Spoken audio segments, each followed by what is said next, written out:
You ask Tiger to solve. This deals with linear equations with one unknown. The final result is y equals 1. Let's solve it step by step.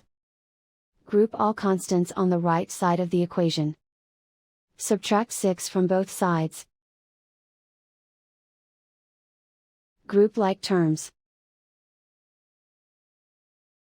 Simplify the arithmetic.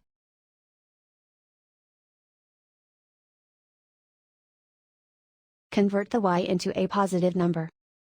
Multiply both sides by -1. Remove the ones.